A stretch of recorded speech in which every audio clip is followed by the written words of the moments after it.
तुझी ओळख म्हणे. तर इथं शेतामध्ये आलोय मी साप पकडायला.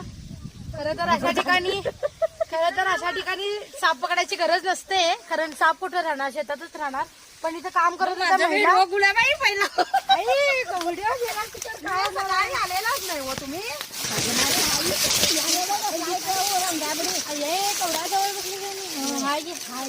आजी बघू एवढ्या सगळ्या महिला सगळ्या घाबरून तिकडे गेल्या, कारण आजी बघत थांबलेली.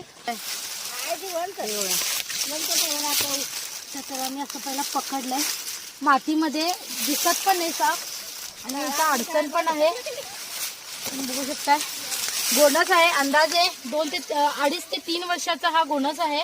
तर शेतामध्ये खरं तर साप पकडायची काहीच गरज नाहीये, कारण साप कामाचं ठिकाण होतं, आणि साप असला म्हणजे मनात एक भीती असते.